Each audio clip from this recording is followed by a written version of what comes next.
Hey, what's up, Houston? My name is Miguel. This is the Be Someone podcast. This is my shop, and welcome to my life. You're now tuned into the Be Someone podcast with your hosts, YEEZUS and Jay Santana. So take a seat, grab a beer, and get ready to experience Houston's dopest podcast. Get it. Get it.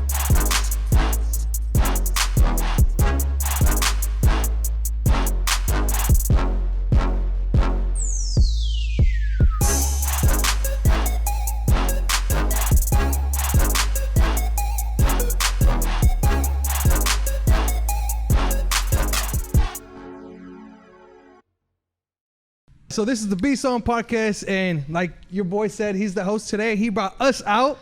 You know what I'm saying? So what's up, H-Town? First of all, this motherfucking boy had us some nice steaks. Nice steaks, bro. Some nice mashed potatoes. And so we look a little asparagus. fluffy on this episode. It's just because of that. Because we ate good. Because you know I took that Chef Ramsay class, so. And bro, we are at your shop. So It's the first time in our that we're podcast. recording off-site. off-site, off the headquarters. Yes. Yes. We're in this beautiful shop. And right Guys, behind us, look what we got. just a little Corolla. We got blessed today. Es el carro del Chapo. We got there's a 2019 Corolla in the El back. Chapo was at jail. He told Miguel, hey, take care of this baby for me until I get out. As you know, Miguel is praying that he doesn't get out, so he doesn't have to give it back. Because what we did, I did a printout of Okay. a Lamborghini, and I put it on my car. So it's a 2019 with the print of a Lamborghini Gallardo. Bro, so you work on like luxury cars as well? On everything, bro. If you got a car that the fucking windows don't roll down, I'll work on that motherfucker too. I don't care. I don't hate. You got a Nice. $100,000 car, $10,000 car, we got you. But yes, high-end cars are more than welcome over here. We got you. Nice. Nice, Bro, nice. me and Jay just came here, 2 weeks ago weeks to ago. get our tint done. And boy, was it fucking looking fire, bro. Oh hell yeah, It looked bro. good. It looks looked good as now, fuck. bro. So you got everything. You got the whole I got kit. the whole motherfucking thing. You got the whole Excel, full tint kit. the Excel way, that's what we like to call Excel way. Yeah. it. The Excel way. Se fue ahí con un poquito de... Ya sabes. bro. Un poquito de regret. Oh, pero tú dime, papi, de lo que tú estás hablando. Mira, papi, tú sabes que aquí todo está bien bregado, papi, ya sabes. Es que nosotros somos de Puerto Rico, papi, ya tú sabes. Ya tú sabes, mija. Todo es naturalizado, but we got you. Representing Monterrey, Nuevo León right here. There you go. All right, so let's talk about a little bit about that, bro. So where are you from? I was born in Nuevo León, in Monterrey, Nuevo León, Mexico. Okay. All right, shout out Mexico. Nice. Yeah, shout out to all my people out there. Okay, so when Toda la raza. did you come over here? I can't tell you. That's All a right. secret. No, I'm just kidding. I came here when I was 11 years old. I was Dang. like 2001, 2002, around there. Okay. Damn. So were you here whenever 9/11 happened? No, I was in Mexico when that shit happened. real? Yeah, my dad tells me a story that he was at a restaurant eating when that shit happened. Wow. And they told everybody, you gotta go. And who was here in Houston? He was eating in Houston. Yeah, he was in a restaurant over there on like Antoine or some shit like that. Uh-huh. And he was eating his food, and the manager came and they told him, hey, we apologize, but everybody's got to go. And they had the news on and everything. He watched the news and Oh, wow. everything happened. Damn. Yeah. It was Shit. crazy. I was like, I mean, shit. Yeah, that 9/11 was crazy. Bad, bro. I was in Mexico flipping limones and shit when that happened. But now my boy came up. He's where he's at, and that's why we got this special podcast The going special on. guest. Because as we were here getting our windows tinted, Miguel is an old friend. Old I friend. met him because of my stepsister. He was cool with her, so he was cool with me. And then he ended up meeting Jay. How? Cousin. Cousin. Yeah. Yeah, cousin. Yeah. Cool. It's a So long story, guys. We'll have a podcast for that on another. Another Yeah, story. yeah. another story. But we were here, and as we were, he had somebody getting our windows tinted. We're in his little lobby. Lobby, yeah.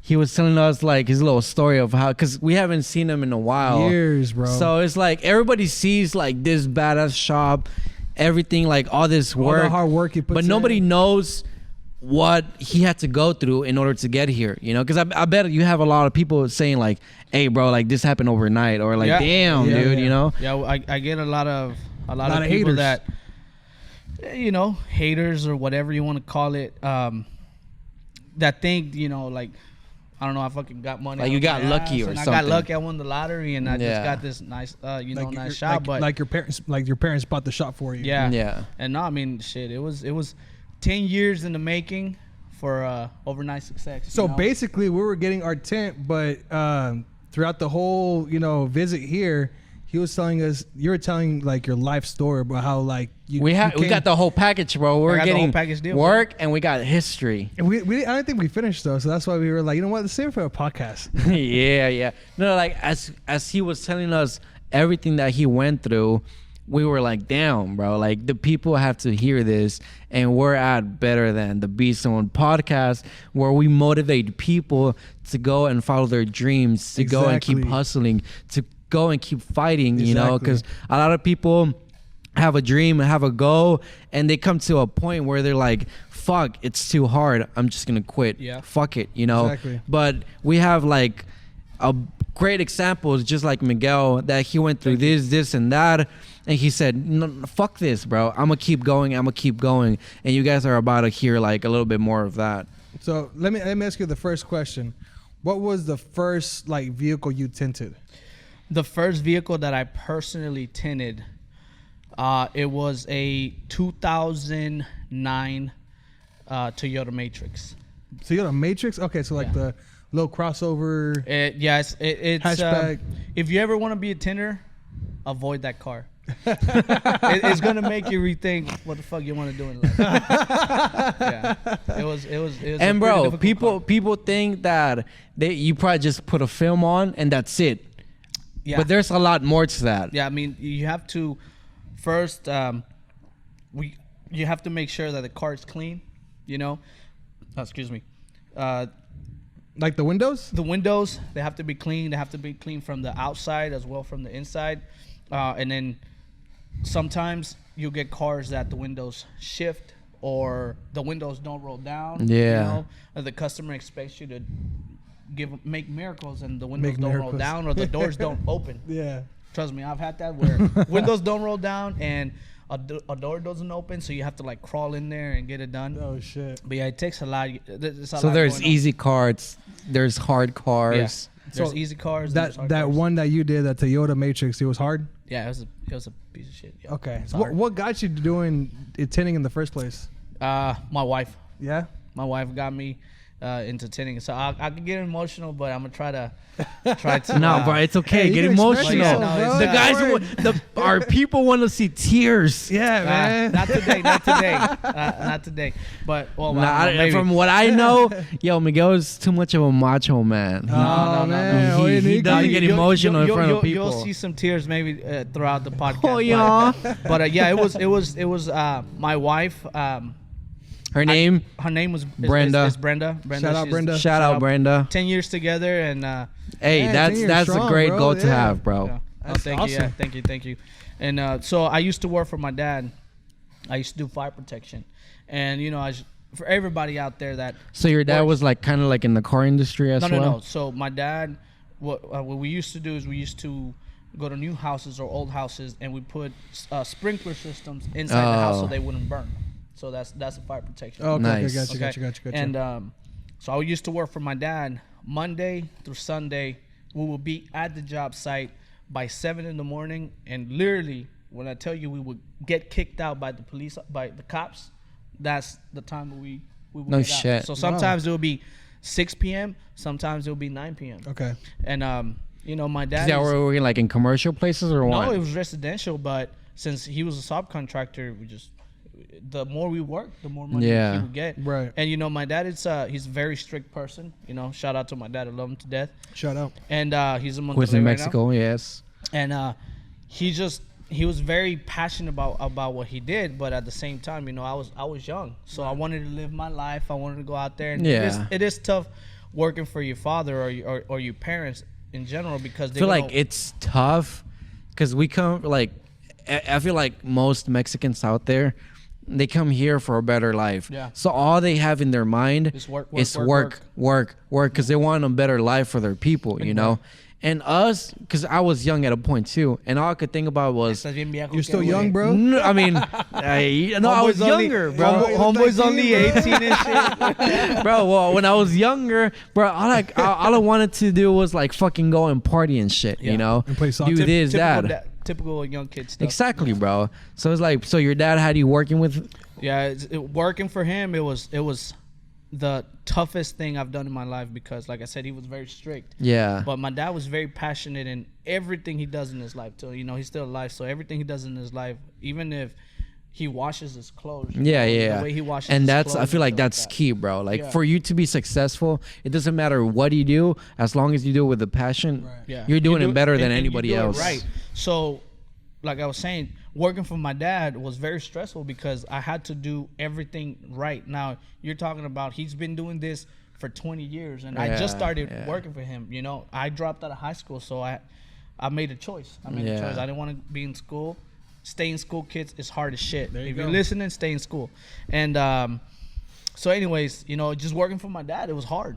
It was hard, And Mexican dads are strict, bro. Yeah, hell yeah. All I like, whenever I think about me working with my dad, all I have is like flashbacks of him being like, Chuy, pull la pinche luz bien. Bro, they are in general strict, bro. They are, like, bro. Every time I have an off day and my dad calls me, like sometimes I can be chilling in bed. I have to get up. I'm like, oh shit, I can't act like I'm in bed. Even though I'm not living at my dad's house no more, I still like think he's looking at me. that fucking pizza. So Yeah. everything he calls me, he's like, yeah, he's like, ¿qué haces? He's like, oh no, pa, aquí estoy in a gymnasium. Like I tell him I'm always doing something. I'm doing an activity. Yeah. I always have He's to at- act like I'm working. He's at the gym and shit, but se está comiendo unos Yeah. tacos.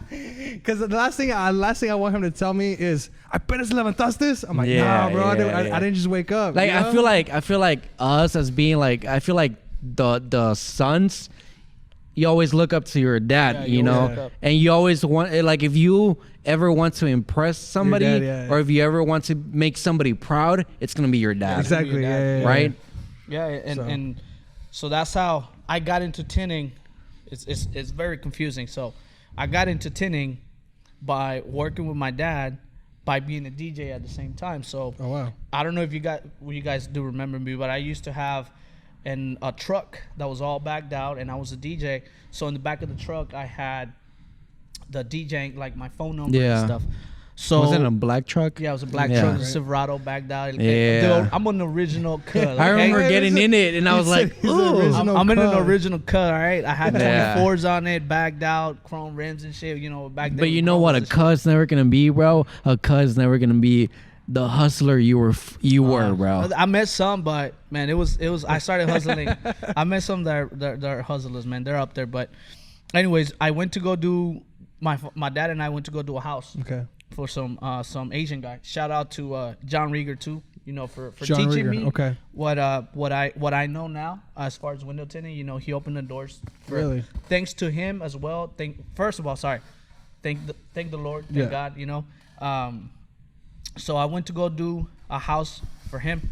Badass house, bro. Fucking, I think the garage alone, it was almost 5,000 square feet. Just the garage. God, damn. Just that's Just the huge. garage? Yeah. That's bigger than my fucking apartment, Yeah, bro. it's What a- the it's- Bro, hell He had, yeah. you know, Lamborghinis, 5,000 Ferraris, square feet. yeah, everything, bro. It's fucking huge ass house. So we went to go do work for him. Then he sees that in the back of the truck I have the DJing stuff. So he hires me to DJ. Oh, And he nice. sees that, you know, I'm young and And he's Asian? he's Asian, yeah. I'm DJing for his daughter's. I think she was turning 16 or something. You're like playing fucking cumbias? and- Yeah, bro. This is sorry. This is when I first started DJing, and it's crazy because I was wearing. I was playing everything out of my phone. I had Pandora on and shit. So, No, Yeah, don't tell me you had a bro. fucking commercial I going had through. commercial going, bro. No. It was fucked up. I apologize, but Hey, bro, you live and you learn. yeah. And I ended up, you know, DJing for him. He's like, next time I'm gonna buy Pandora Pro. This is how lucky I got. He loved the way I played. His daughter was like, "Oh man, he plays badass," and we ended up doing another gig. But he calls me one day out of the blue. He's like, "Hey, I have a job opening. You know, I didn't know what this guy did. Yeah. I didn't know what this guy did. He's like, I have a job opening at my shop. He's like, have you ever worked in cars? And, you know, I'm young, so I'm like, yeah, you know, I do the oil changes in my car. You know, I got a bagged out truck, so I do a lot of the work.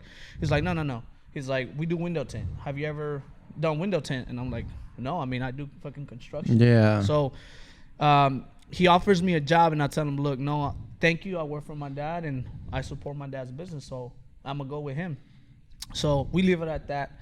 And then he calls me back like 3 months later. Damn. He called me again. He's like, hey, this is me, John, again. And, you know, I'm getting my shop ready to open. Are you sure you don't want a job? And at that time, you know, I was kind of getting tired. You know, getting tired of working with my dad just because it was mentally it was very stressful. Yeah, because working long hours is not easy. Working long hours, but like I said, working for your dad or working for your parents, they're very strict and they want everything to be done right. Right. And it does teach you a lot because whenever you learn how to be a perfectionist. You learn how to do shit right, how it's supposed to be done. So I ended up getting into an argument with my dad. So while I was mad, he just John happened to call me. That's the guy's name. He happened to call me. It's like if he knew, bro. Yeah, it's like, this is the time to call him. He happened to call me. He's like, you know, I got a job opening, and if you're interested. I said, yeah, you know what? Fuck it, man, I'll be there. And he's like, all right, come Tuesday. I said, okay. So I go Tuesday, and he does the fact that he remembers every fucking detail. I remember It's every single crazy. thing.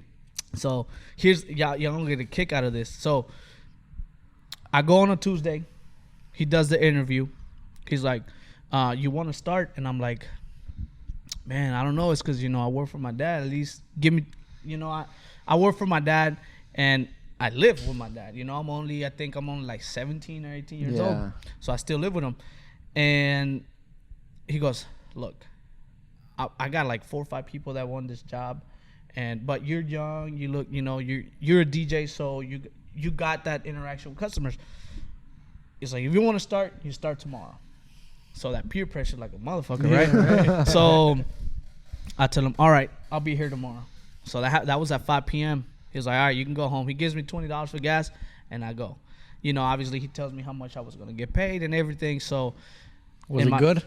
It was good for the moment. It was the same that I was getting paid with my dad, but the difference was I was gonna stop working in construction and I was gonna be like in an office. So it was a fucking dream, you know, 18, 17 years old, working in a fucking office with cars. And that day that I went for the interview, while I'm waiting for him to come and talk to me, 2 Lamborghinis pull up. So I'm like, shit, you know, I'm like, oh man, yeah. And so I go home and I tell my dad, hey dad, I'm not gonna work with you no more. How was that, bro? I bet that was hard for you to tell him, huh? It was the longest drive of my life. Damn. It was a 35-minute drive. That shit felt like 2 hours. Damn. I was just thinking, how am I gonna approach my dad? I know my dad's gonna. Did you like rehearse a little bit? I rehearsed, yeah, and I forgot everything. As soon as I saw my dad, I forgot everything, and it just came out, and it just came out, and I told my dad, "Apá, ya no voy a trabajar para usted." ¿Qué hijo de la pinche? He looked at me like, so is he gonna pay you more than me? And I'm like, you know, it's the same. But I started explaining to my dad that it was gonna be the same pay. He wasn't tripping, you know. Obviously, at the end of the day, he's my dad, so he wants to make sure that I'm gonna do the good decision, you know, make the right move. So yeah, you know, I think he was a little bit more heartbroken than he was upset. But anyways, I go back the next day, and my dad's not talking to me, you know. My mom is like, es que mi hijo, you know, who's gonna help your dad? And I'm like, I don't know, Mom, you can hire somebody from fucking Home Depot, you know. I don't know, like, so. And that's how he met me. That's how I met Jesus. And I go back the next day, you know, on a Wednesday to go work. And, you know, I'm learning and they're teaching me on what, you know, the different cars and stuff like that, which is shit that I already knew. So I was like, man, did I do the right decision? Mm-hmm. Like, they're teaching me on what a fucking Toyota Camry is. And I know what a Toyota Camry is, right? But anyways, they're just kind of giving me, you know, a little tour on how shit works. And we go down to the nitty gritty, like Nacho Libre said. I said, so when am I gonna get paid? Right? He goes, oh, I forgot to tell you. I was like, fuck. He goes, it's a whole month of training and no pay. What the fuck? At no pay. So I went a whole month. Bro. No pay? No pay, a whole month. And I had, at that time, you know, my dad had helped me take out a car. So I was paying my truck. Yeah. So I was paying my truck. So I was like, damn, a whole fucking month. I was like, a whole fucking month with no pay. So anyways, I was like, well, fuck it. I already quit. You know, I had already quit on my dad. I'm not, you know, I had already given this guy my word that I was going to work. So fuck it. So the first thing I do. It was like another ride back. Yeah. It was like, Another 35 like, minutes. hey, Dad, I don't know how to tell you this, but So- can I borrow money to like pay my truck? That's exactly what I said. I promise you. So I went back, you know, the day finished, and I called my girlfriend, I called my wife, which was my girlfriend at the time, and I tell her, hey, Brenda, you know, man. So besides the 10 years that y'all have been married, how long were like? We've been married 8 years. Okay, and We've then been together 2 10. years. We've been together 10 Okay. years. So at that time, when I was telling you Brenda was the one that got me into window tinting, was because she was the first one that I called. I didn't call my mom. I didn't call my dad. She was the first one I called to ask her, hey, they're offering me a job. And then she told me, well, you know, you're going to work less. You're going to get about the same amount, but you're going to see me more. Yeah, we spend more time together. At that time, I was like 17. I had just turned 18, and she was 15 or 16. You know, so I was like, yeah, she was young, bro. We were young. So Typical Mexican, bro. typical Mexican, and it's crazy. get to I'll see tell y'all me more. her story later. And so that happened. And I went back. I go to my dad and I'm like, "Hey, Dad, you know you haven't paid me for the last 2 weeks."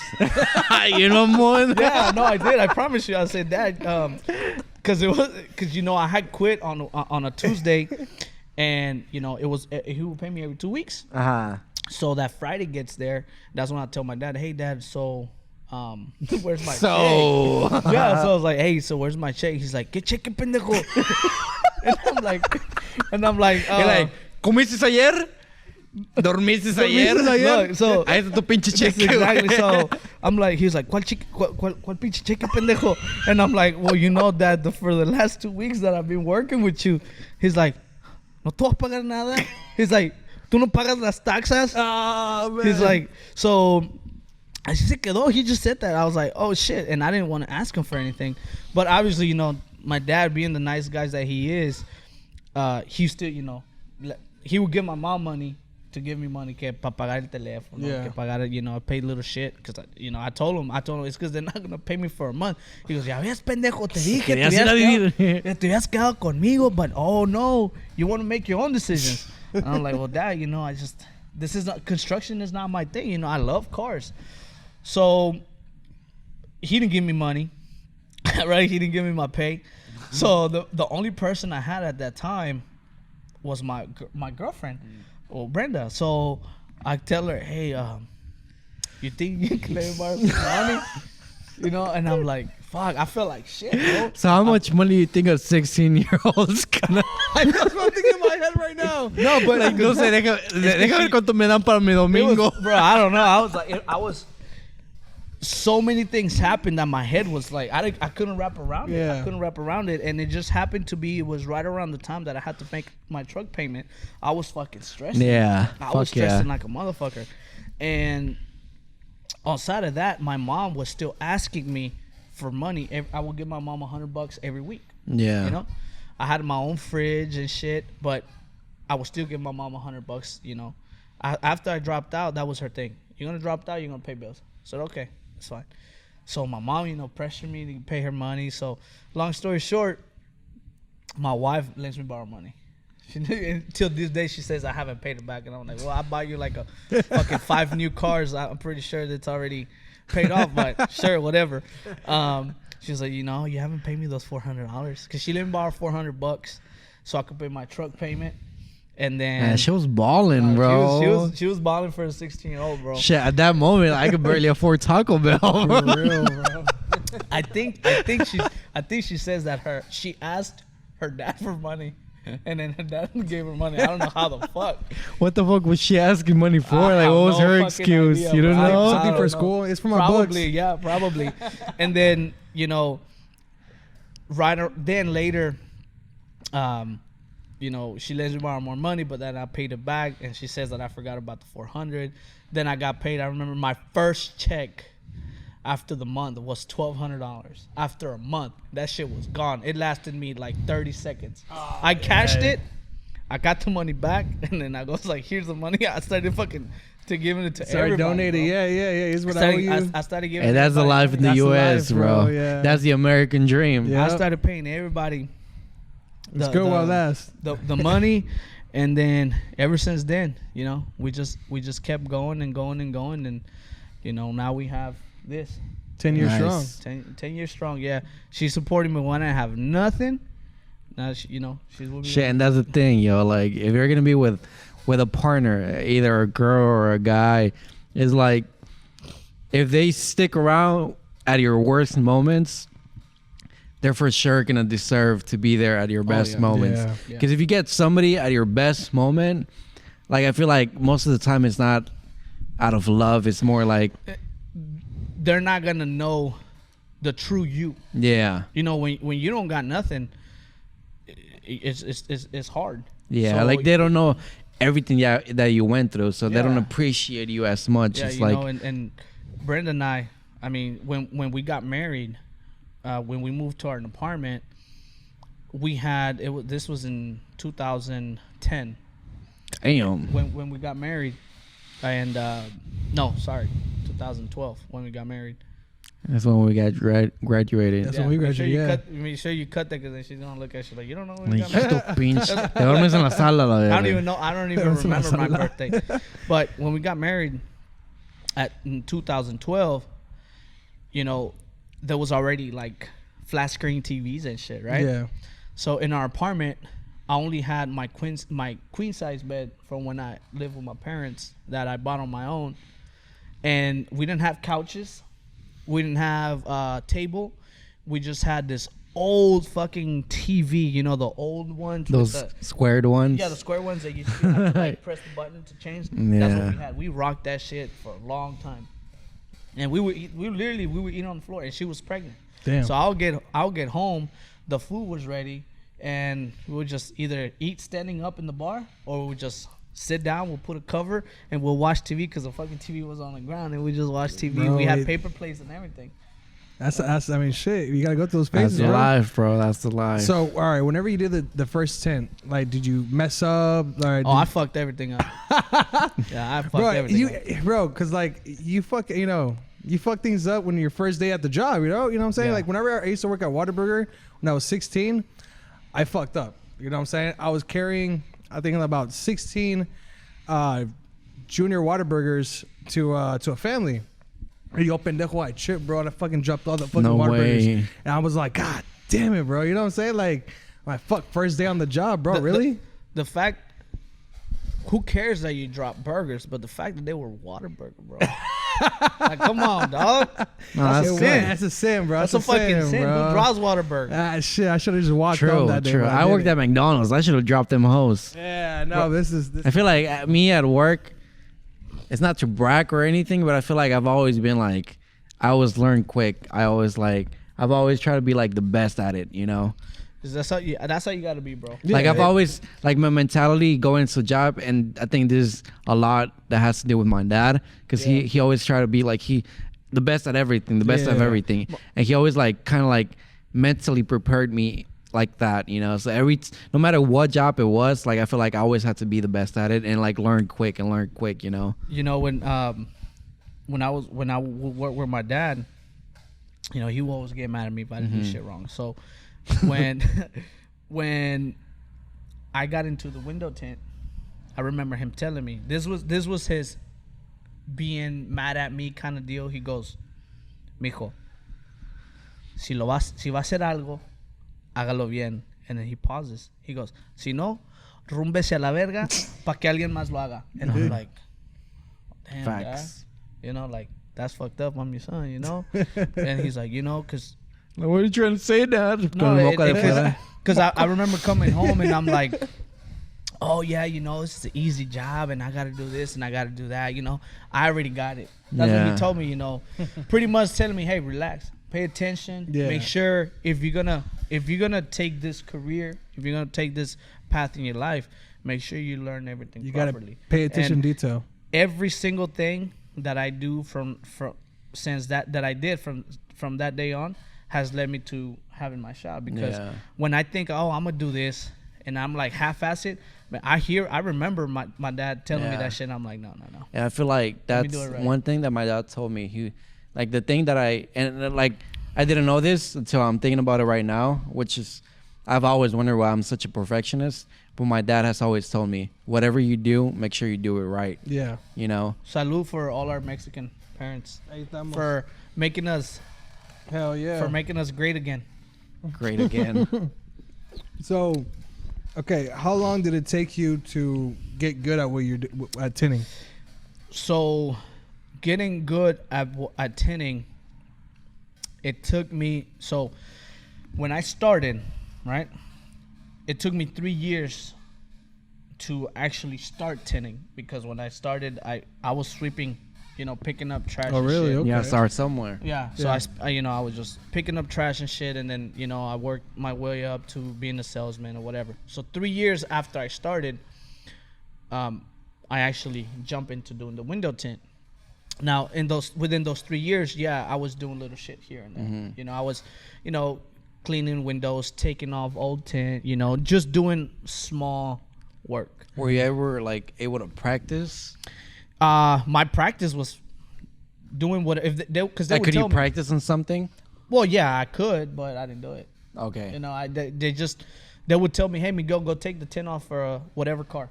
So that's how I learned. I learned the process of removing film. So I learned what happens if you fuck shit up.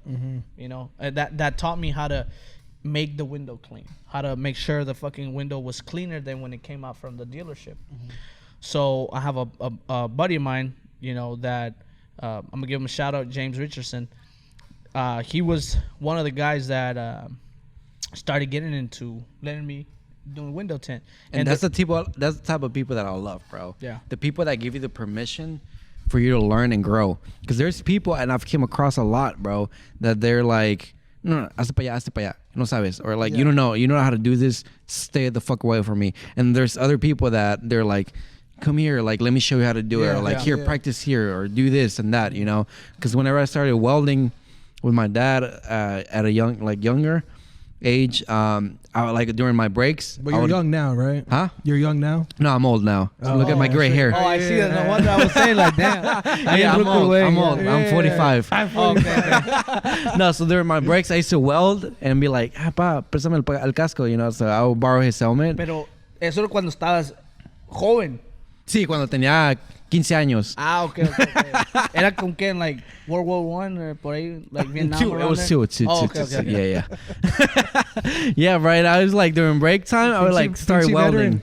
Huh? Pinche veteran. Yeah. No, I'm a vampire, so I don't know. Like, I don't age like that. Okay. Yeah. Okay, I'm a veteran.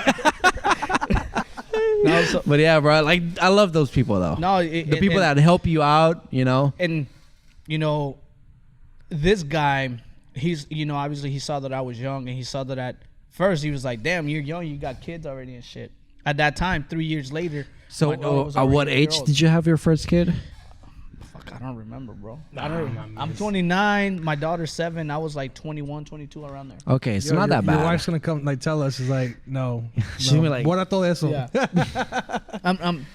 I tell her, she primero se le olvida su pinche wedding date. Y ahora se le olvida. Bro, I don't look, I'm sorry, I don't remember my mom's birthday. The only birthday that I remember is my sister and my brother. My sister Alondra, because she was born on October 31st.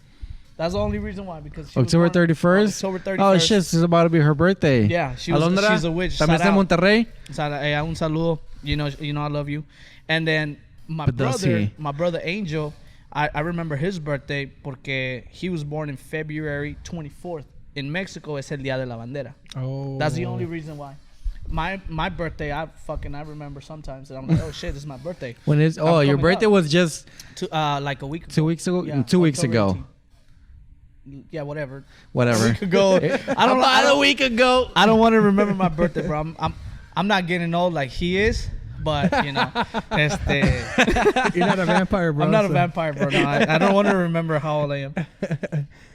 Yo me But- queda 25. Like from there, that's it. Si se te mira, güey, que Sí, estás ¿verdad? así, güey. And so, anyways, he actually, the reason why I got into pushing in the window tint, that actually installing, was because I was a salesman, right? Mm-hmm. And I would do little shit. I would install little shit here and there. And I would always walk around the cars and be like, hey, there's this wrong, there's this wrong. Like I had fucking experience. Like, like if I knew what the fuck I was doing, right? So he gets mad one day. He was like, he takes off his pouch. He's like, here, you do it. I love And it. I'm just like, I don't know what the fuck I'm doing, I was kidding, bro. So yeah, and I was like, no, I'm sorry. And so he's like, no, you've seen me enough. You can do it. So obviously I fucked it up, and he gets mad. I go get him a new piece. But then after that, he just tells me, he's like, hey, he's like, I do window tint on the side. He's like, how would you like to come in and help me on Sundays, and you can learn how to tint. So yeah, so we started going out on Sundays, man. We would go. And to that's fuck- crazy, bro. Cause like he could have had you working there, fuck up these people's cars, but he was like, nah, bro, come and do my side hustle. Yeah. You can fuck my shit up, No, he's one of the best tenners that I've met in the 10 years that I've been doing this, Yeah. And we would go to fucking Galveston, Beaumont. We would go all over the fucking place. So y'all would drive to we the would customers. we would do it in the back of his. He had a Chrysler 300, badass fucking Chrysler 300, and we just go chop it up, cut the tint, do whatever we had to do, and then little by little, I started going till I worked up the courage to tell the owner that I wanted to do window tint. Yeah. That I wanted to. So at that point, were you start- getting paid like hourly or So commission? at that time, I had a salary and commission. Okay. And crazy enough, I went from a sales rep to a manager, and I didn't feel like I deserved to be a manager, because in my mind, I'm like, I can't manage a store and not know the work. Yeah, Like the actual process. Like, how can you go and tell people that they're doing their work right or wrong if you don't know? Yeah, what if the I don't fuck? know. So I told him, hey, you know what? I want to do it. I want to do installation. And that's when they told me, okay, you want to do it? Here, this is this fucking car. It was the worst moment. I should have waited. I should have waited the next day or something, because it was on a fucking Saturday. We were bossed to the wall, and I fucked it up. I just like, nah. It took me all bro, day. to never do the mind. fucking car. It's like you always choose the wrong moments. Yeah, it was huh? the wrong moment, but it was a test. It was a test, because window tint, a lot of people think that, like when you ask me, a lot of people think, oh, you just slap it on there. Window tint is Yeah. a fucking art, bro. Yeah, that's it's what I was art. gonna say. You have to. You have a lot of YouTube videos out there that Yeah, you can do it yourself. This, Please, guys, and that. if you want to be one of those certified YouTube mechanics, just stop. Stop. Just stop. It took me a long time, and I've been in the industry for 10 years, and I'm learning every day new techniques, new things. There's always something, new cars coming out. Yeah. You got to worry about a lot of things. Electronics. You got old cars. You put water on old car. I've had it where I got like a fucking 95 Corolla, and it's got old ass windows. You put water, and water gets on the window motor, and boom, that's it. No way. Oh shit. Window motor goes out. Now Yeah, you I gotta mean, I come feel like besides that, you also gotta know what type of tint you're putting on there, huh? Well, yeah, I mean, that's a different part that I didn't know, and a lot of people don't know that there's more than one type of material. There's Yeah. different shades. You got, a lot of people call it the limo and the 5 and the Yeah. 20.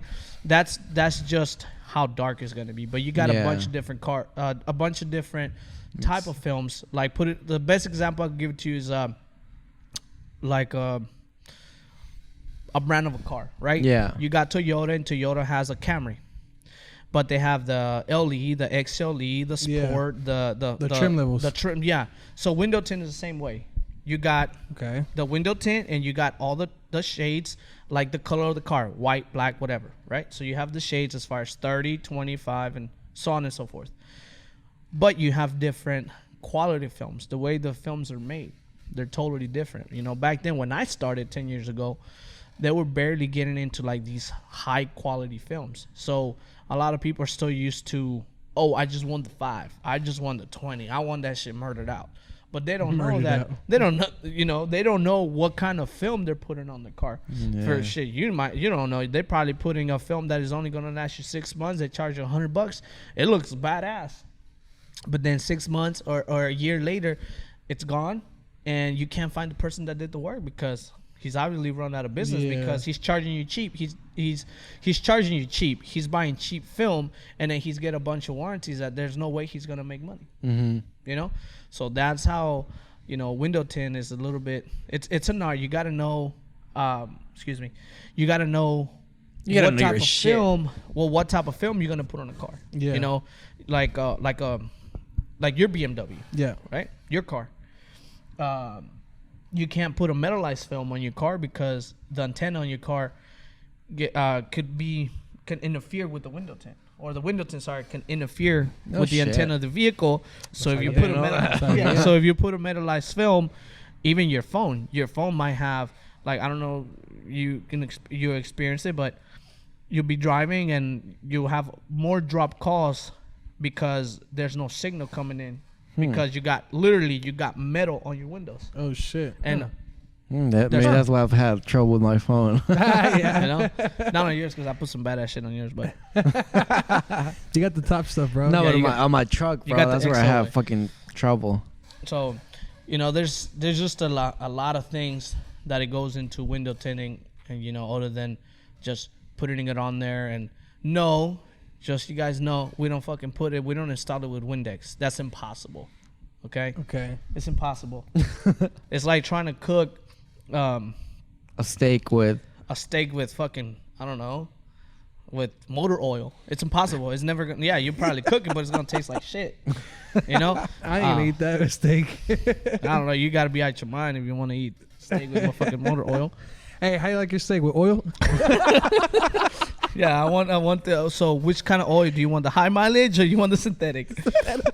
I feel a little fancy today. I'm getting synthetic. Yeah, so, you know, it's an art. You know, not disrespecting the artists. You know, the ones that draw and do tattoos and shit like that. But we all. It's. I mean, I feel like everything can be art. Yeah, Yeah, like, I feel like a career. It's art. You know what I'm saying? Yeah, it takes time. You know what I'm saying? Once the way I look at it is, like, when I get a car that comes in here, my brain automatically makes it how it should look. Right. You know, how dark it should look, and because of the color of the car and the color of the interior, like, in my mind, And that's you having the vision Yeah, for I it. already Yeah, have you the got the vision. vision.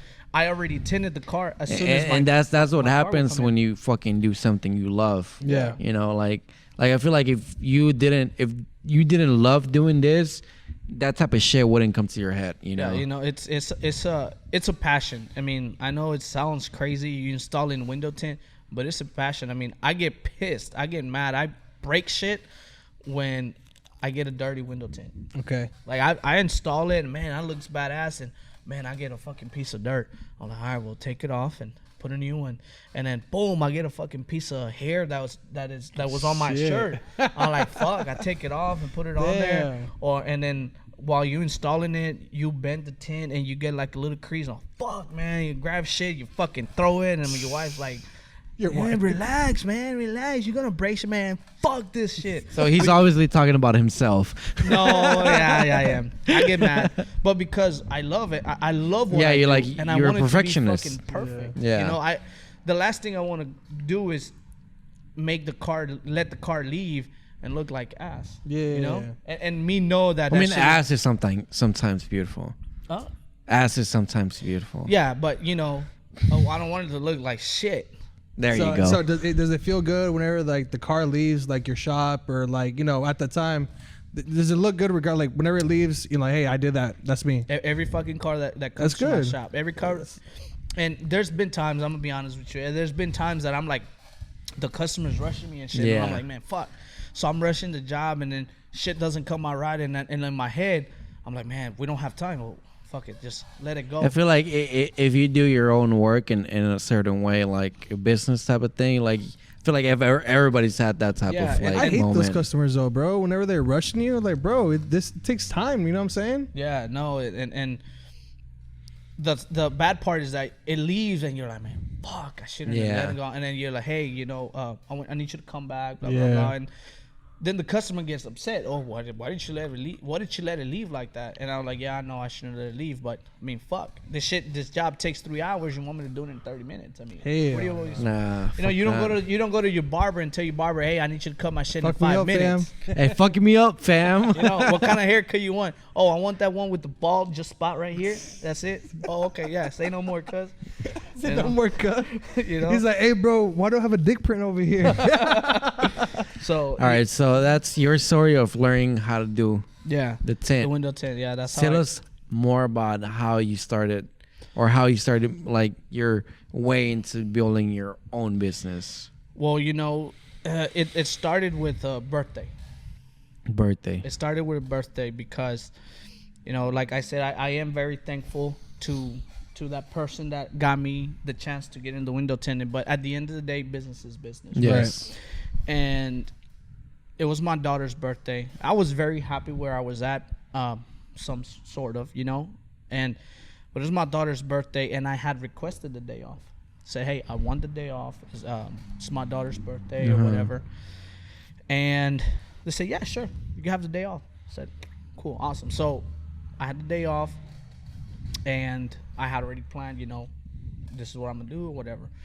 And at that time, you know, we were young, and we didn't know any better on how to manage money, so we were a little bit tight on money. So they called me the night before. It was like, hey, Miguel, can you come in tomorrow? I'm like, man, fuck. Like tomorrow on your day off? On my day off, which is my that daughter's you birthday. requested, yeah. Yeah, the day that I requested my days off on my daughter's birthday. So I'm like, man, fuck. I'm like, damn. I was like, well, give me 30 minutes, man. Let me let you know. So you were thinking about it because you felt like you needed the money? Yeah, I felt like I needed the money, but obviously I'm not gonna make a decision by myself because it's my daughter's birthday tomorrow. So I told my wife, hey, man, they're calling me in tomorrow.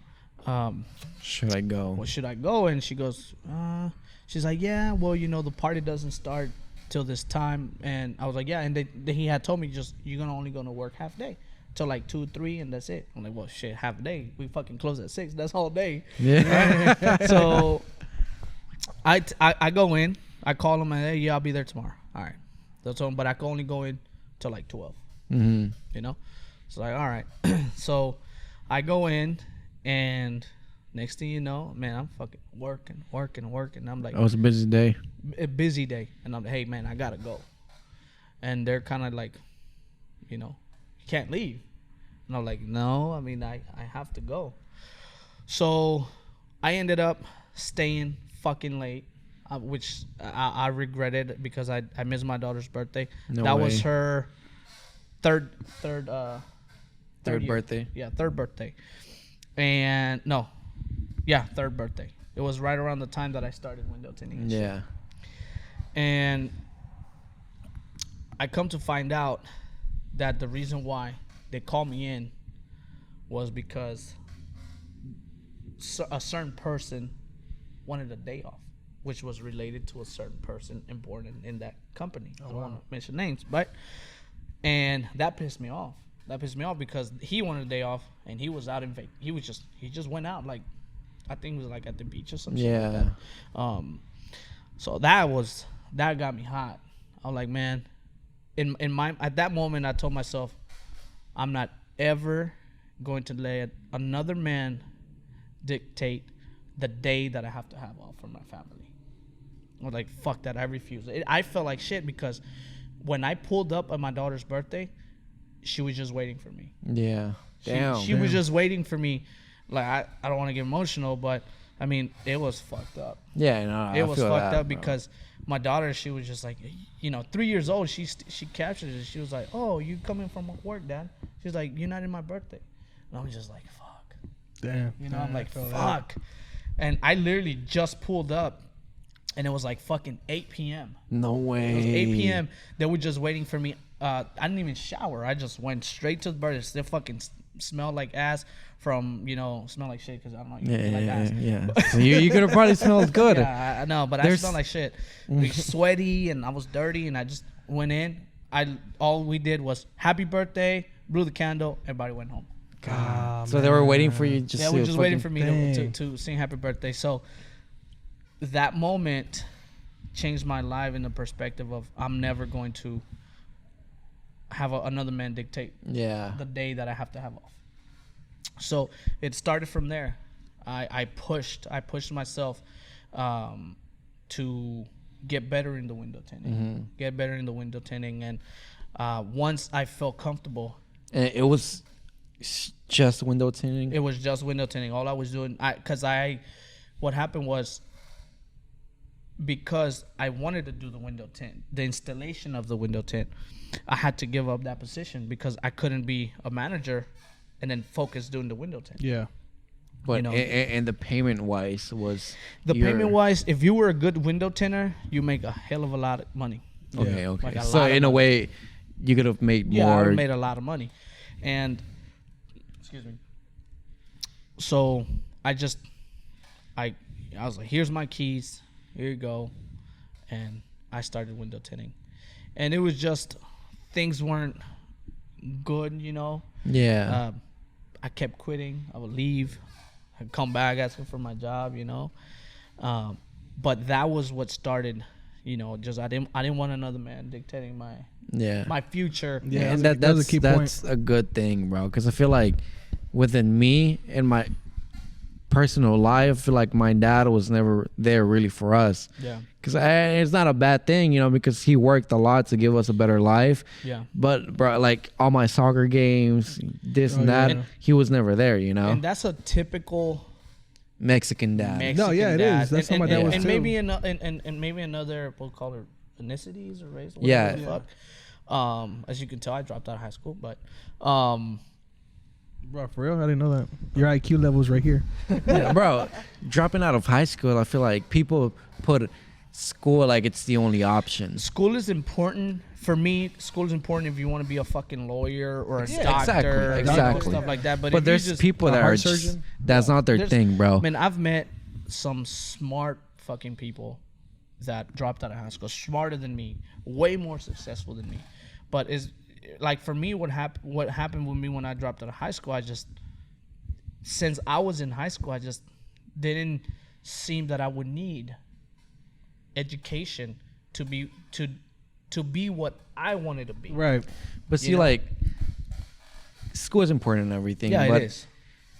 everything that we learned through high school, bro, everything that, like, all the time that we put in high school, to me, it's just like, bro, that was such a waste of time. It's Because everything that we learned, when the fuck have we ever used it? Bro, and it sucks whenever feel like, you go to college. bro, and it you would get be that debt. perfect. You know what I'm saying? For you to, like, all those years, learn something that you actually, like, something towards what you actually want to, like, do. one of my mentors told me he went to college. Yeah. He's like, the only thing that I saw good out of college was that I made relations. That's it. That It's like, I feel that was like, the only yeah, thing. I It's feel like, I like made the relations. memories you make there, Yeah. the people you meet, Yeah. you Yeah. know. And you know, I mean, that's the only reason why we're here. Yeah. yeah, and it wasn't You know? through high school we would have met, but going back to talk to what we were talking about, your dad and my dad Yeah. and your dad, is that they were brought up to fucking work, Yes. work. And that's it. It's just a fucking, like fucking donkey. And it's like they're not doing it like for like out of like for being bad. They're No, like they're doing just- it because that's all they know. that's all they and know, they want to give you a better life. and- But it's like, to me at the same time, it's like I preferred you to be there than for you to bring me like And because, see, I guess whatever the fuck is in Mexico or whatever minority, I don't know what it is, right? yeah. They're taught to just be the fucking mule all the Yeah. time. They're not they're just taught to work with their hands, not with their brain. Mm-hmm. You know, and that's one thing that I saw when I was working with my dad. I'm like, there's gotta be a different way to make money other than to be fucking killing myself. Yeah. You know, And they kill themselves, bro. Yeah, no, If there's anything I know from like Mexican dads or Mexican people, they fucking kill themselves. yeah, no, Sun in, sun out. and Bro, they work. I feel like Hispanics in general. Yeah. Hispanics, Latinos, you know, I think it's minorities. Minorities. You know, because I've just- seen a lot of Asians that work Yeah. hard Yeah, as hell and, yeah. fuck. and the reason I've why is seen- because we know the fucking struggle. We Yeah. know what it is Yes. to fucking not have food. That we're like, man, fuck that. Yeah. I'm gonna work till sunrise to sundown. Yeah. You know, from sweat. sunrise to I'ma sundown. sweat. I And mean, fuck, hunger is not. it's not a joke, yo. It's not, bro. a joke. And I you feel know, like I probably ate quesadillas for a whole entire year, bro. Oh, yeah. when bro. I mean, you know, when I came from Mexico, bro, it was tough. Yeah, You know, it was yeah. tough.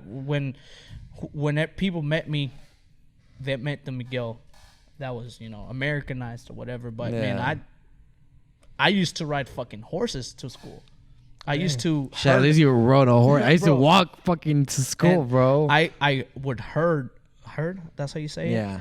it. Sheep. Yeah. Like that was. I would come. I would I used to herd cows. I would wake up in the morning, herd the sheep, go take the sheep to this guy, and it was probably about a mile or two away. So at fucking 5:30 in the morning, come back, take a shower, eat breakfast, get ready to go to school. Then yeah. Get off of school, come home, eat, get ready, take the horses out to drink, feed the horses, clean the fucking, I don't know how you say it, where you have all the fucking chickens and shit, clean the los cochineros. You know, I did that shit. I fucking. So eras de rancho. I'm from the fucking rancho, bro. I got it right here. Hold on, hold my drink. I get it right here. I got the horses in the You back. can't see it, right? But I got an owl right here. Nice. You can see it, bro. It's right there.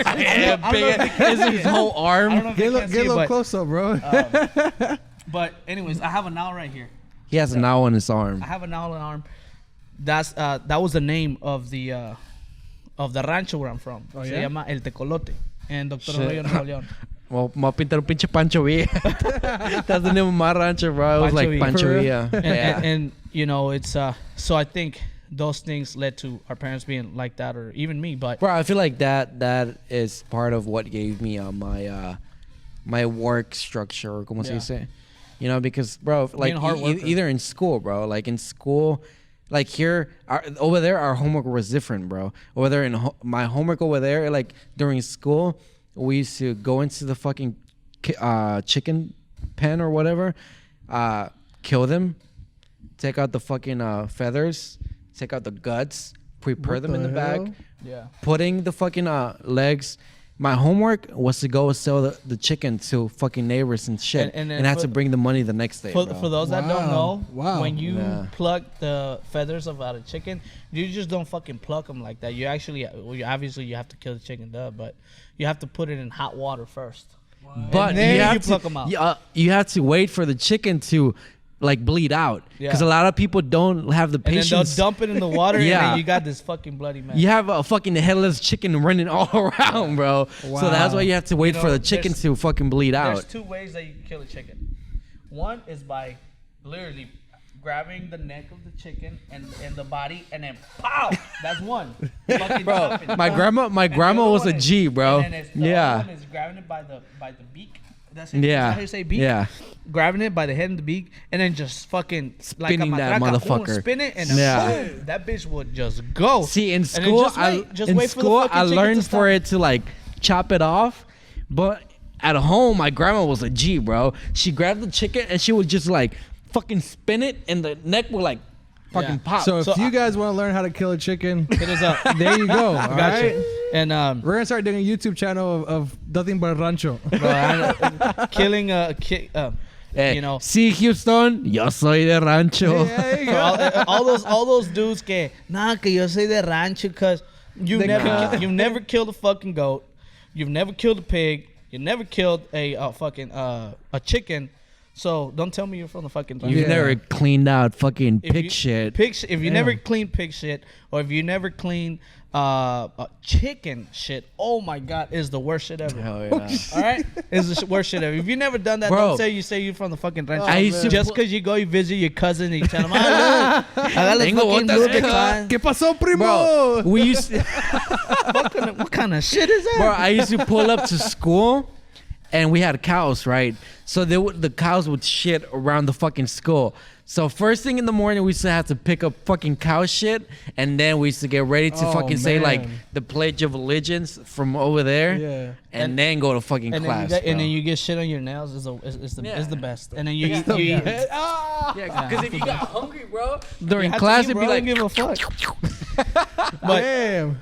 those are the things that Make you who the fuck you are. yeah, and make me realize now I'm not fixing to lose this shit. I'm not fixing to, like, I know the struggle.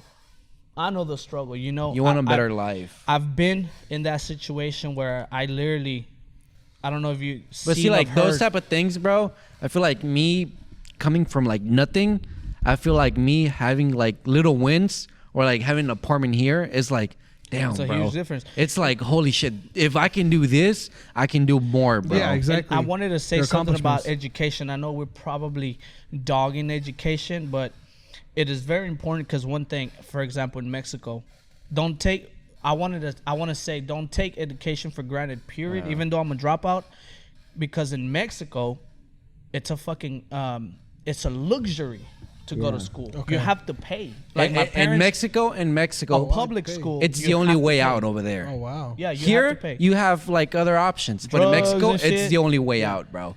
In Mexico, if you were like a nurse or something like that, bro, you made it. And Wow, okay. here you go to school. Obviously, you know, they say school is free here, but they take it out of the taxes or whatever. But in Mexico, no, you have to pay. You physically have to go pay. And is it a lot or what? It's expensive, bro. Oh yeah, Because For you have public school, elementary, and yeah, all that? because you have to pay to get into school, and then you have to pay for your books, and then you have to pay per semester. Dang. And it's not cheap. And you got parents, you got families that are 4 or 5 people, 4 or 5 kids, and they all want to go to school. It's a privilege to go to school in Mexico. You're fucking privileged, and that's one thing I'm like, damn. Yeah, I didn't go to high school. I didn't finish high school. I dropped out in 10th grade or 11th grade. I can't remember. And I think I'm like, damn, I should at least finish high school, you know. But it is a privilege to go to school in Mexico and in third world countries. I don't believe Mexico is a third world country, but it is a privilege. So if you're young, if you're in school, whether you're in high school, you're in college, finish. Finish yeah. it, And if you Just like finish. it, it's like keep Yeah, going. whether you like it. Like, cause there's some people that are, bro. My girl, she's fucking amazing, bro. Everything she does, ace. Right now, she's gonna finish her masters in spring. So I'm like, bro, you smart as Hell fuck. yeah. School's My not girl's for not everybody, like but at the end of the day, school is important. You know, Yeah. because of schools, because of college, we have doctors, we have lawyers, Yeah, exactly. we have all so this. she's So like, it is important. she's in the medical field, you know. Yeah. So that's what she loves, helping people out. So she likes being in the hospital and stuff. Like, so yeah, like we still need people like that, you know. Like, so it's like, yeah, like if that's your thing, stay and commit to it Hey, and like shout do out to our great. girls. They're gonna graduate this semester. Exactly. That's Yeah. badass. Fuck Badass. yeah. Yeah. Shout out to my girl. She graduated like 5 years ago. Nice. And Yeah. but yeah, I mean, you know, it just started. It started there, and trying to have something for my own, and not miss another memory, because I feel Yes. that was a bad memory, not for my daughter, because I'm pretty sure she forgot, but it's me. I remember. But sometimes that that's memory. what you think, bro. Yeah, Because I feel yeah, like being little, I feel like my dad was not there for like a lot of moments, and it's like I remember, you know. you remember. And to me, it's like the reason why I worked so hard is because I want to have my own thing. Yeah. To the moment that I'm like, I can be at my kids' soccer games, I can be at their birthdays, it's- I can be at this and that. You know. We're a generation that we have the power to break the chains that our parents didn't. Yeah. You know, not. And let me tell you the difference. There's a difference between being a subcontractor and being a business owner. You know, a subcontractor, you're always gonna have a boss. Whether you fucking build houses, if you're a subcontractor, That's totally different. You know, that's what my dad was. He was a subcontractor, and you know, it was it's a little bit different. You know, being a business owner, you have to make sure that you go out there and get the work. You know, I'm in the retail industry, so it's a little bit different. You know, I have to go chase the bread. I don't have somebody telling me, you know, and that's what I wanted. I didn't want, you know, go to a company and ask for the work. You know, hey, let me be the window tenant for your company. Yeah, and I feel that because my dad, he was working for a contractor. You know what I'm saying? And he was doing, you know, subcontracting. Yeah. And eventually he quit and just started doing everything by himself. So eventually he made his own company out of it. That's the way to go. You know, I encourage everybody out there that wants to become an entrepreneur, a business owner. You just got to jump in. And one of my main keys in for what I have now is God. And it's not a religious thing, you know, like I told you the other day. It's not a religious thing, whether it's whoever it is, you know, the universe or whatever. You know, for me, it's God. And then God is above everything. Yeah. You know, and when I put God first, everything started just going a different route. Now, did you always think that way, or was it something that you kind of like? You know, as a Mexican children, whatever, I was raised in a Catholic family. Yeah. I was raised in a Catholic family, and I will go to church with my parents or whatever. So it was always in the back of my head. I knew God existed. I know He's powerful. You know, I've experienced it. You know, and I'll tell you a story if we're allowed to say it in a little bit. So it was always in the back of my head. But as I got older, you know, welcome back, Jesus. Welcome back, Jesus. We're talking about God. And as I got older, I just felt like the things I had, I got lost, you know, because obviously like you took the wrong turn. I took the wrong. And it's right. I took the wrong turn because instead of making a right, you made a left. Instead of making a right, I made a left. Instead of thinking or knowing that everything I've achieved was because of God, I started thinking everything that I achieved was because of me. Yeah. And that's why he's drinking juice. And that's when everything just went downhill. It was going good, and then I changed the course of my life. I lost my humility. Mm-hmm. That's how you say it? Mi humildez. Mm-hmm. And I started thinking that everything. Your humbleness. My humbleness. Yeah, there you go. My humbleness. As you can tell, I didn't drop out of I dropped out of high school, guys. So please don't judge. My humbleness. Stay in school is very important. And I got lost. I got lost in track. I thought that everything I had was because of me. Yeah. When everything I have, everything I own is because of God. Yeah. You know, and like I said, it's not a religious thing. I'm not trying to push religions to nobody. Well, I feel like in this world you can't do anything alone. Yeah, I feel like no matter what I do, like I've always seeked for that strength from God, you know, because you know it's like someone's always watching. Bro, it's like I've been at my weakest points, and I've never asked God to make my life easier. I've always asked for strength. You know, I feel like after all those moments, I was like, and everything that I have now. It's not because of me. Well, I mean, it's because partially me, but at the same, like most of it is because, you know, He was there to give me the strength. Everything is because of God. And when you ask for something, no. And when you ask for something, God is going to give it to you. Yeah. Is not yeah, up like to you. I asked for a Lambo. What the fuck I have right here? No, like, you know, there's there's people out there, you know, just like that. Just like that. You know, hey, we should have a Lamborghini. Hey, I got you. Boom, boom, we got it. That was awesome. It took us less than 5 minutes. It took us less than 5 minutes to get a Lamborghini. But when you want something, God is going to give it to you. If you deserve it. If it is not up to you how you're going to get it. That's up to God. You just got to walk and you got to do the work. Okay. That's it. Yeah. You know, when I asked God, I said, God, I want to make my own business.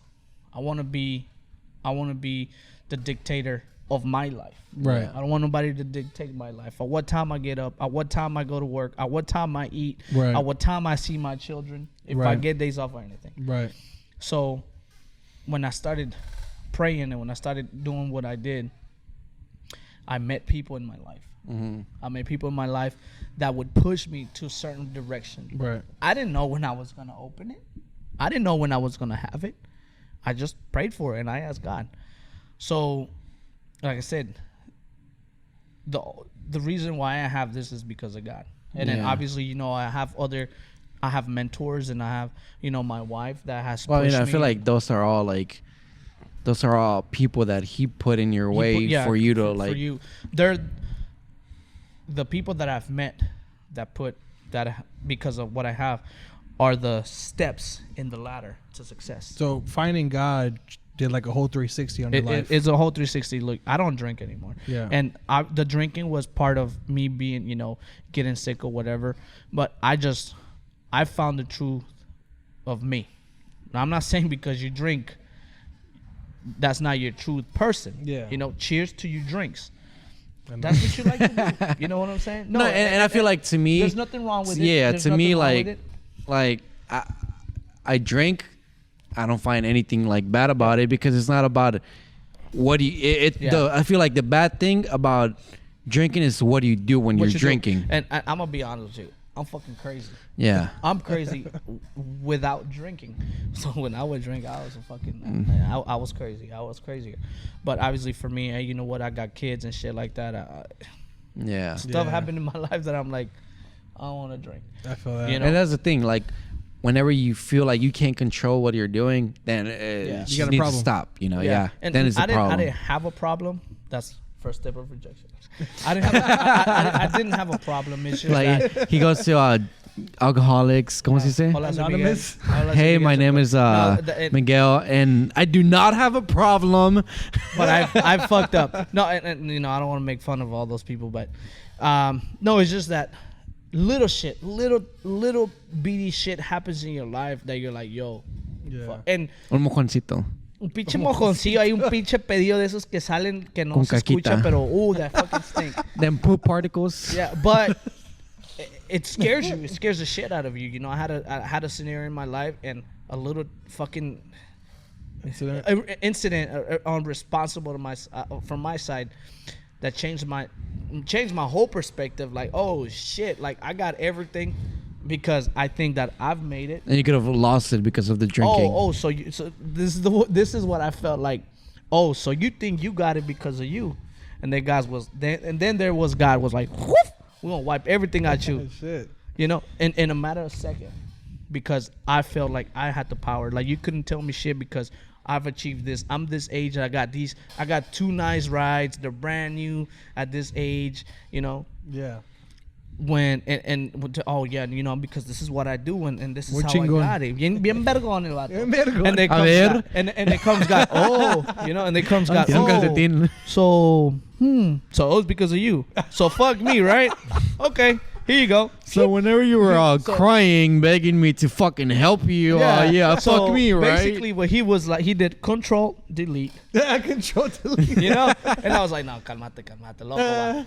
You know. Loco. He was like, Control Delete. Are you sure? Miguel was like, No. I was like, chill. And it's not nothing to play with, you know. There's a lot of people that, whoa, yeah, he's drunk. I'm fucked up. There's a lot of people out there that, you know, that take God very seriously and stuff like that, and respects to them. But everything's because of God. But anyways, So what's the name of your company? the name of the company is Excel Out of Styling. I like he's showing his boobs. So how'd you come up with the name? I came up with the name because, you know, there's always the best window tint or luxurious window tint or number one. I Houston's never number one. yeah, no, and then Yeah. Houston's top window tint, whatever. Yeah. I never. My dad always taught me, if you're gonna be good, let people say that you're good. Don't ever Yeah. put Let yourself. your work speak for itself. So I was like, man, well, I can't put on there Katie's top window tint or Houston's top window tint. I Yes. wanted to get a name that meant something other than being the best or being the number one or being you know. So I was like, oh. I was driving one day on I-10 and I saw XL Urgent Care. I think I've seen that one too. Right? Yeah. And then I'm like, what the fuck does XL mean? that's what I thought. Bro, in my that's brain. what I'm thinking about right now. I'm like driving, right? And I'm like, XL, what the fuck does that mean? XL Urgent Care. And I look it up, and XL means to exceed. To be the best at what you do. Oh, You're no the best shit. at drinking a cup. So it's not saying I'm the best, but That should be XL podcast. Excel. so and everything I do, you know, because I take that because of my dad says, si lo vas a hacer bien, hazlo bien, si no, rumba hacia la verga y deje que alguien más lo haga. Nice. Nice. I like that one. In my mind, EXO, that's like the That's the perfect name, bro. Yeah. you know. So ese fue the translation I saw my dad say. Si no lo vas a hacer, rumba hacia la verga. Oh, that's what EXO means. Okay. That's the slogan of the company. That's the logo of the company. So that's how I actually came up with the name. And I used to have another name before I was EXO. It was the name was Mobile Solutions. Mobile Solutions. But everybody thought that it did fucking cell phones and shit. Yeah. I would see Bro, that, for I would real. See, yeah, because I'm like, so can you fix my screen or Yeah, what? So you're gonna fix my screen or what? they would call me. It says Mobile Solutions Tin and Audio, and I don't know why the fuck people would call me. Hey, do you fix cell phones? I'm like, no, I could probably tin it, but I don't fix cell phones. I can try. I can try, but no, I'll probably fuck it up since I'm gonna spray water. But Nice, that's bro. how I came out with the name. That's what's up. So, all right. So you've been through a lot. It's been hard. It hasn't been a easy trip. An easy ride, So, yeah. like people trying to like do their thing. What would you like? Like, what would be your advice for My people advice to like keep is- going? Have faith. Remember I was going to the God. Right. Have Yeah. faith. Have faith in yourself. Have faith that you can do it, no matter what's gonna happen. And I'm not gonna tell you you're gonna fail. I'm gonna tell you you're gonna trip. Yeah. You're gonna fucking stump. You're gonna hit walls. You're gonna Because you only fail if you quit. you fail if you quit. It's like in the stock market. Yeah. You don't lose till you sell. Yeah. You know what I mean? Yeah. So you don't fail till you quit. And that's the best advice I can I give get you. You gotta keep on holding on to the chips. You gotta wait. You might Gotta wait. you might buy at 12. Tomorrow it goes down to fucking 9. That doesn't mean you lost. No. That just means that you just gotta chill. be patient. Because maybe the next day that shit goes up to 150. And that's it. And that's it. Yeah. You win when you sell. You lose when you sell. I get you. You Keep going. You lose when you quit. So have faith in yourself. No, it doesn't matter. It doesn't matter that if your parents don't believe in what you want to do, if your friends don't believe in what you want to do, if your wife doesn't believe or your girlfriend doesn't believe, because it's not what they want, it's what you want. If you I want feel like if those people don't believe in you, I feel like you don't need them in your life. Yeah. Because I feel like look, those a lot of the it's- times. it's hard to say that. It's hard, and I used to think that way, bro. But you got to look at it this way. It's your dream. When you say something, when people ask you, what's your dream? Yeah. My dream is to make this Lamborghini fly. Mm-hmm. Oh, well, you're fucking crazy. That's the first thing they'll tell you. But that's my dream, motherfucker. Yeah. Don't knock Yeah. it down. And you can't cut people off like that sometimes, because you got to understand that that's not their dream. Yeah. My dad's dream was to work for his entire fucking life and break his back at age 45 and end up in Mexico Yeah. and have nothing left. That was his dream, because he didn't think of owning a company. He just thought, I'm gonna be content with working. So don't, if you have a dream, if you want to be if you want to do nails, and if you're a male Nail salon? a nail salon, or if you're Excel if nail you're salon? a guy and you want to be a fucking barber, but your parents tell you, ay, pinche joto, vas a cortar. Who gives a fuck? Exactly. You're not bro. gay. Yeah. Si te quieres pintar el There's pelo, nothing corta. wrong. Si te vas a pintar el pelo, aunque tengas, como Jesús. You're not aunque gay. tengas 45 años como Jesús, you know, Píntatelo, güey. it doesn't matter. It doesn't matter. You gotta have faith. Yeah. You gotta make sure what you're gonna do, you actually love. Yeah, By I that's mean the is- main thing. but- Because if you're doing something that you don't love, you're gonna end up quitting. Yeah, and what I mean is, you would do that thing for free. Yeah. if you would do that one thing for free, that's the thing you should dedicate to do for the rest of your life. gotta If do it's it. selling ass, then do it. You gotta do a passion. I thought about passion. it, but it You know what I'm hurts. saying? You gotta do it with a passion, baby. Yeah. You know, and I give I give window tint for free here and there. Yeah. You know what I'm saying? And it doesn't cost me anything. Well, it does, but I like it. I love it. It makes me feel good. It makes me feel. Shit, I good should have when came whenever he was feeling like that. Hey, you texting him? Hey, how you feeling today? You feeling generous? I might Alright, wash your I'ma car. I might I'ma wash your come car through. for free. so that's the best advice I can give you. It doesn't matter how old you are. If you're fucking 45 like Jesus, or if you're 20, if you're 21 like me, it doesn't matter. You gotta have faith in yourself. You gotta love yourself. You gotta love what you do, and then don't worry about the next person. And one other thing, stop looking in this radar. Okay. Okay, you gotta Right. look. Yeah, you can barely see Okay, shit. stop looking in this radar. You gotta look outside the radar. You gotta look bigger. Think bigger. Yeah. Think Well, bigger. not think bigger, but you gotta look broader. Okay. You could think all you want, but if you don't look, you don't know where the fuck Okay. you're going. Okay, I like that. You can think. I'm thinking right now that I'm fucking a millionaire, but if I don't look where I'm gonna get, where I'm the place that I have to- yeah. You know, this guy, the guy that got us this car. So for everybody listening to us on Spotify and Apple iTunes and all the other platforms, go check us out on YouTube. On our background right now, we have a Lambo a motherfucking Lambo. A Lamborghini Gallardo. that Miguel. What is it? Gallardo. Gallardo. Gallardo. Yeah, gives Lambo away. Gallardo. ¿Eh? Es mi primo, güey. Mi primo. Hey, Este, it's lit, man. I never actually seen one in person. You know what I'm saying? I actually sat on it not too long ago. It was lit. It's a beautiful. It's for a lot of people think, oh, it's just a car. No, motherfucker. It's dedication. It's Right. years of sweat and tears that turn into that. Yeah. Yeah. You know, that turn into what you see here. Yeah. You know, give me the story of how I opened up my shop.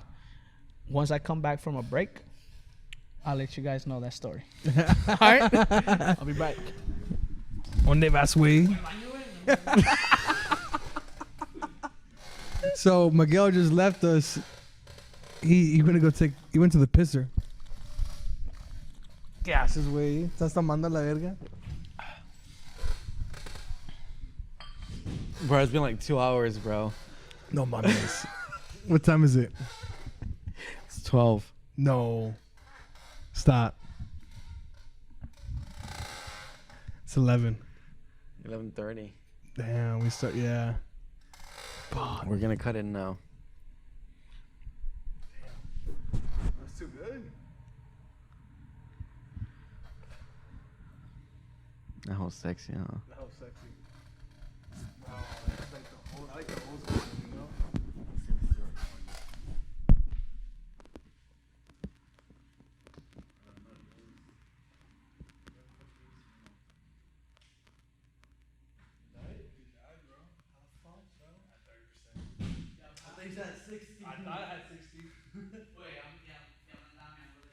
Bro, me too. That's why I had to get up and fucking go. Bro, we're cutting it already. Ya, güey, ya van como 1 hora y media. We're But gonna the we're, good- we're gonna have to do a part 2. The good thing about it is that in the beginning, it was going already, no? Huh? In the beginning? Yeah, like you it had was- it was like 30 minutes. yeah. No, it wasn't It that was long. like bro. yeah, bro. No, it wasn't that long. It was like 10 minutes. I Because will I make it stopped quick. and I turned it on again. Oh fuck! All right. yeah. I will make it quick. What do you want to talk about? Namaz, Let's just end it. let's just end it after. Well, let's get back into it real fast, or do we should? No, right. Let's get back into it and then just say bye. Should we talk about the free tent, or should we just like post it on? Stay tuned for the. Yeah, that's something like a video we can do like separately. Separately, like, okay, like okay. on the Instagram story or something Yeah. like that. Yeah. Okay. Well, let's hop Yeah, back in. that'll be like an Instagram story. That way, like people can share that shit more and more and more, and more people can like get to know like Excel and like see their page and everything. Let's hop back in and then just be like, contact one more time the name of your company, and then if everybody to hit you up, you know where you located it, shit like that. Yeah. Yeah. Alrighty. Bet. 3, Alrighty. 2, 1. All right, and we back. Miguel, What up? You got a refill on his, I got a his refill drink. because I was already getting dry. So, all right, man. Look, it's been a great fucking podcast. Right, it was Some a great story. stories. It was super motivational. Yeah.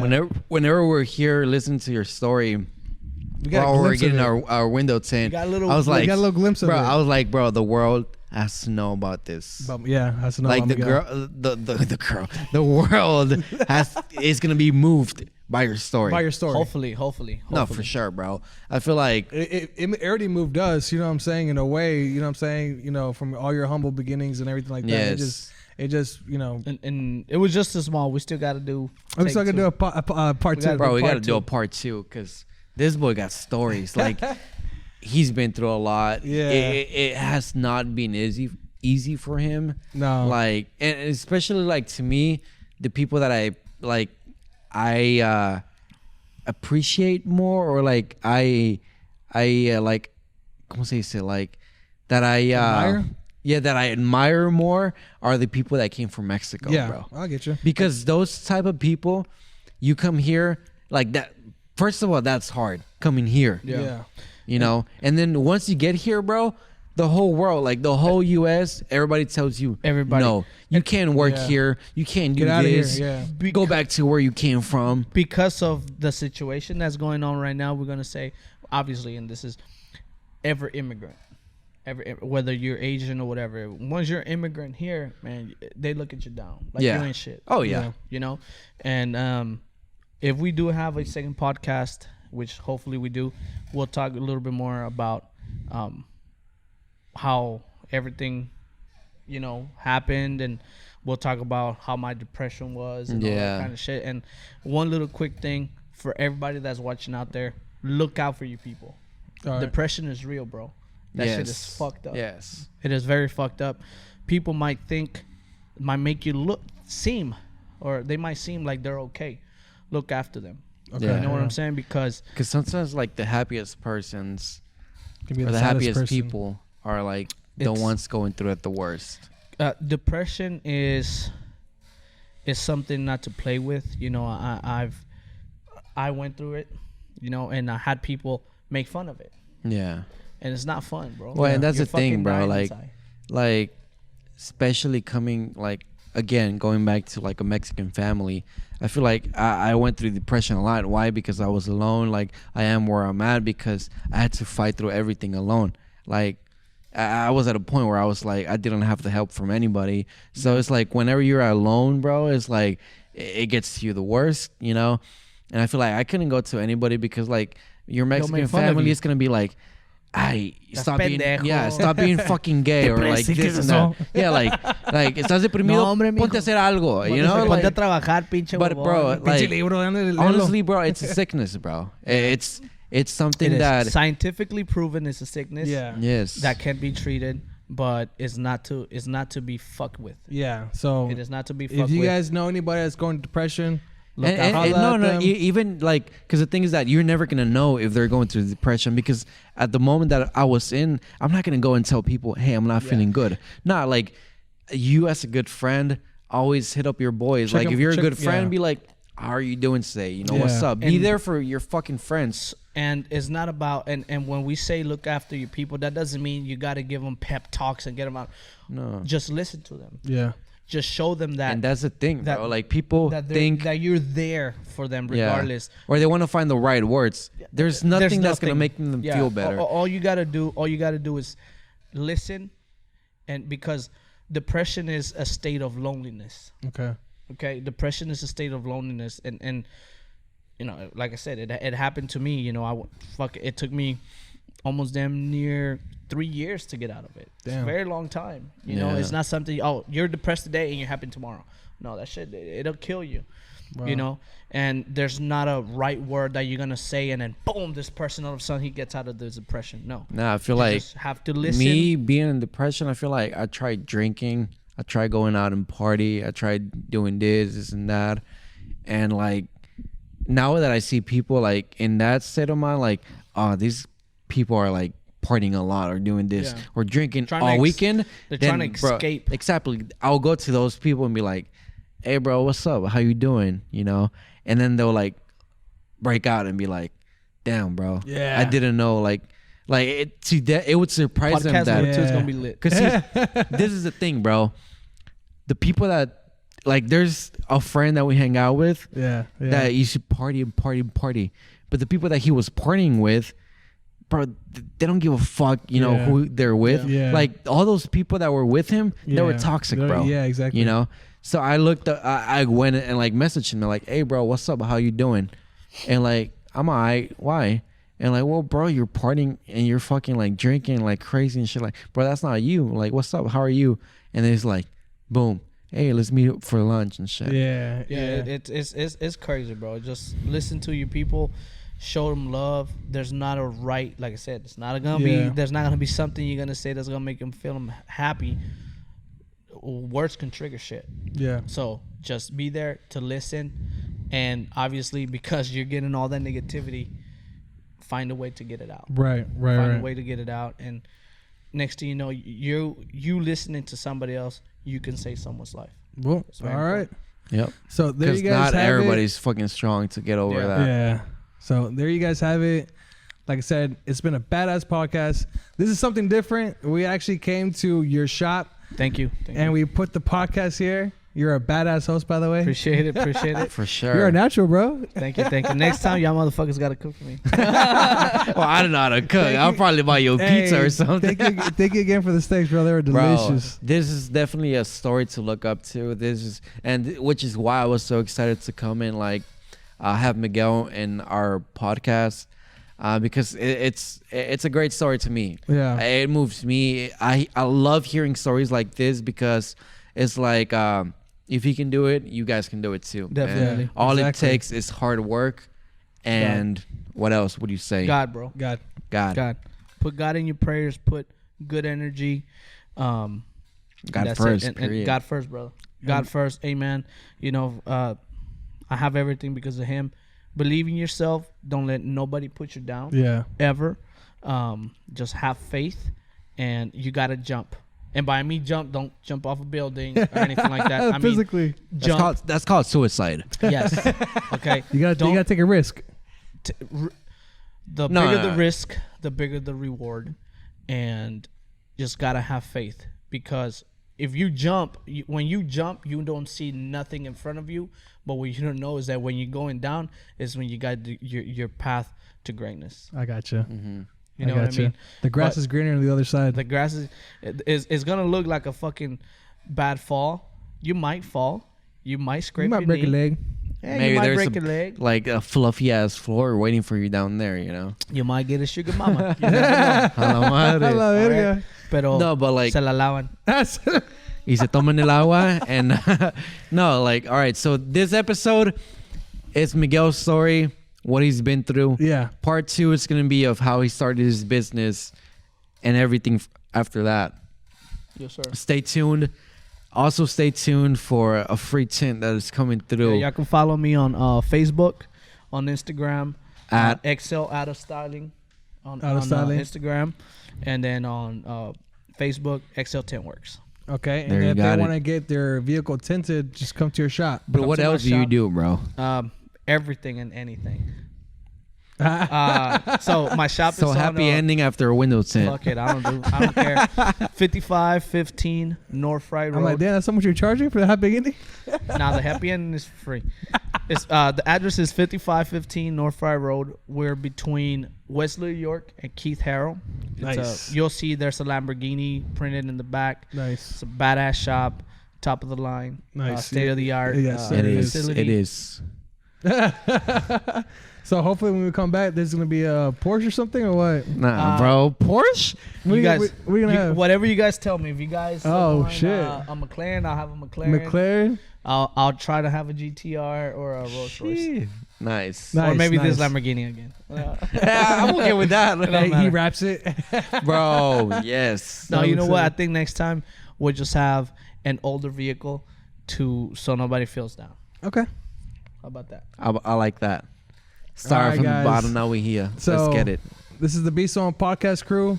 And Thank you, guys. Mr. Jesus, Ye Santana, Yes, sir. and our special MG. host, MG, Miguel. Miguel. Garcia. Thank you guys. Take it easy, guys. Yes, Enjoy. sir. Se lo lavan. Se lo lavan. Un se besito toman en el el agua. Un besito donde no le pega el sol. Nice. Damn. Part 2? Part 2, bro. Part 2.